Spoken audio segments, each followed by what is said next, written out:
Hello, welcome back to I Say Our Wrong. Happy New Year, and this is my December wrap up. So, I read quite a few books in December, mainly because I was trying to reach my Goodreads goal. Unfortunately, I completely forgot about the last book, so I was 99 out of 100 this year. But never mind that, let's get into it. So, I actually started off the book this month with the best book that I read this month. So, I started out pretty positive pretty early, and I kind of went downhill from there. I read Howl's Moving Castle by Diana Wynne Jones. So I've read quite a few of her books when I was younger, especially like the ones where there's like witches and stuff and they fly, but I've never actually read this one. So I thought it was by time that I gave it a chance, especially since I really like the Studio Ghibli movie. And I actually found this a lot better than the movie. I really liked the fact that there was the Welsh aspect into it, and it was like the dual worlds. And if anybody doesn't know, this is essentially about a young woman named Sophie who is cursed by the Witch of the Waste to be an old woman because she sells nice hats. And to try and get it undone, she goes to this sorcerer who lives in a castle that moves called Howl, who is actually meant portrayed to be this evil guy who eats women's hearts, but is actually different underneath. It's really, really good, and I would highly recommend it if you like the movie, or if you're just wanting a nice wee romp of a fantasy book. I gave it 5 stars. Like I said, it was the best book of the month, and it's probably making it into my top books of the year. I really enjoyed it that much. I sat and read it in about 2 hours, like when I should be sleeping right before an exam. So that shows you how much it captivated me. And then I listened to a bunch of audios. So I listened to The Curious Case of Benjamin Button by F. Scott Fitzgerald. So this one I was told about by a friend who I didn't actually know this was based on a book at all, and she said it was, so I decided to give it a wee listen. I Admittedly, I do struggle a bit with F. Scott Fitzgerald's work because it doesn't capture me in the same way it captures other people. However, I found it all right. It was a nice wee story. It was very short. I've not watched the film or anything, so I couldn't tell you if the film was similar to that or whatever. But essentially, it follows the plot of a baby is born, but it's actually an old man, and then he grows younger as he grows older, kind of thing. It was an interesting plot, and it just kind of chronicled his life. There was no major actual story to it, so much as just kind of documenting his life as it went on. I got it through the library, which was giving it for free, which is why I picked it up at the time. Then I listened to The Five Children in It by Nesbit. So The Five Children in It is essentially a children's short story, mini novel kind of thing, from the early 20th century. I read last year The Treasure Finders, The Treasure Hunters by her. They're just essentially turn of the century children's novels, and they were very, very popular in the UK.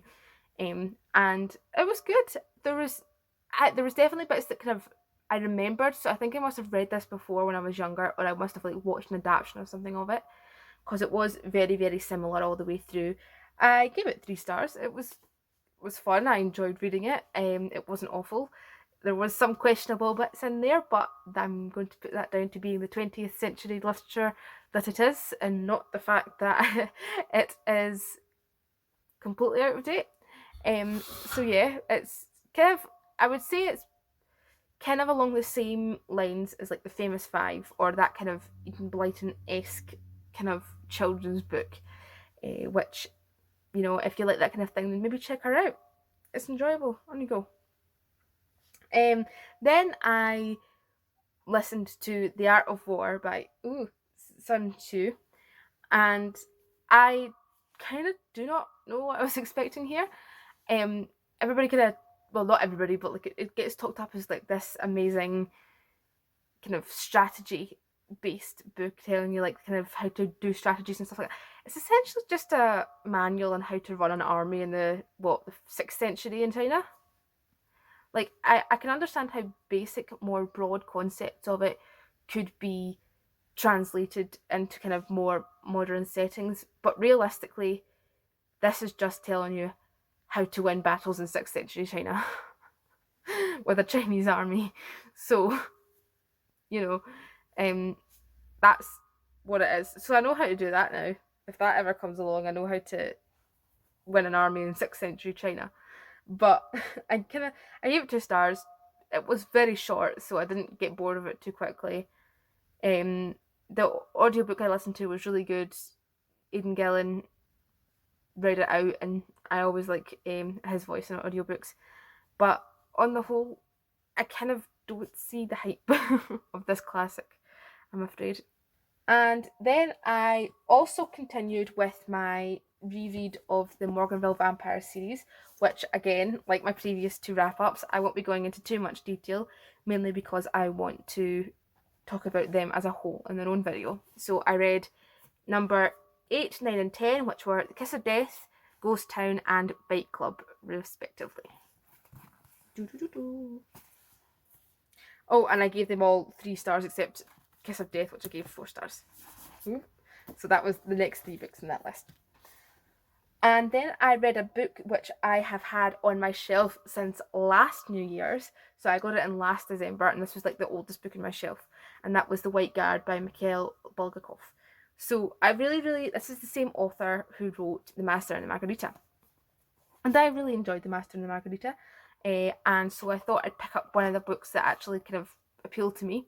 It's set during the kind of winter of 1918 to 1919, so immediately after the kind of revolution and the downfall of the Russian monarchy, and how it affects the people, this family who live in Ukraine, so in Kiev of Ukraine, and essentially how the downfall of the monarchy in Russia actually affects them as a family, which was really interesting to me. And don't get me wrong, it was a good book in that sense, but it gets compared to War and Peace a lot, which, if you kind of see the differences between sizes of this one and War and Peace, you can probably see that it was kind of a very brief snapshot into that kind of couple of months over that winter period. So it did kind of lose my interest a couple of times, but I think it was because it was just the way it was written. It was designed to kind of more chronicle the turbulence that was going on during that period, rather than kind of other books similar to like The Master or the Margarita and that kind of thing. So I'm going to definitely try another Mikhail Bulgakov book, because I do enjoy his writing. The way he writes is very engaging. It's just this particular, what he wrote about, didn't capture me in the way I thought it would. So I gave this one 3 stars. And then came The Strange Affair of Marilyn Smith by Douglas Mccowan. So this is essentially a true crime book based on a murder that took place in the mid-19th century. So a young immigrant named Emile Liangier from the Channel Islands, down in between France and England, came to Glasgow, where he met a socialite named Madeleine Smith, who was about 15 years his younger. Well, he was 15 years her senior. They had an affair, a big massive affair, and then Madeleine got engaged to another man. Emile threatened to tell her dad about the affair unless she kept it going with her, and then suddenly he turns up dead, poisoned. Madeleine Smith was put on trial, and I'm not going to spoil anything else about the book, because the book is essentially about the trial, and it's got some of the letters in between, that sort of thing, that kind of demonstrate who she was. So here we have Madeleine Smith in 1856, and then Emile Liangier in 1855. So it's essentially just the story of their relationship, and then the court proceedings, and then what happened after the court proceedings of this murder trial. It was really good. I really enjoyed this book. It was really strange, because there was a couple of like kind of cameos from places near where I live. Especially there was a place called Coatbridge, and in Coatbridge currently to this day, there's a McDonald's at it. So there was a bit in the trial where the witness goes, oh, and he went through Coatbridge and he got food at McDonald's. And I was like, that's really bizarre. There was a restaurant next to the Coatbridge train station which was called McDonald's. So it's just really strange how things are like come full circle or come back together nowadays. And then, so I would highly recommend this one. It doesn't have many reviews. I think it only had like 69 reviews when I saw it in Goodreads, and it was released in 1999. So I would highly recommend The Strange Affair of Madeleine Smith, Victorian Scotland's Trial of the Century by Douglas Mccowan. And then I read a couple of short stories in the Doctor Who world. So I picked up quite a couple of months ago Adventures in Lockdown, the Children in Need special, that's basically collecting a bunch of short stories from people like Chris Chibnall, Paul Cornell, Russell T Davies, Neil Gaiman, Matt Gatiss, Pete McTeague, Stephen Moffat, Vinnie Patel, and Joy Wilkinson. And essentially it was like prequels or sequels or like midquels of those kind of stories that were broadcast during lockdown, with kind of extra content essentially added on. They were really fun. There were some really nice drawings in here. It was all illustrated by different people. Especially there was a couple of really nice ones that I particularly liked.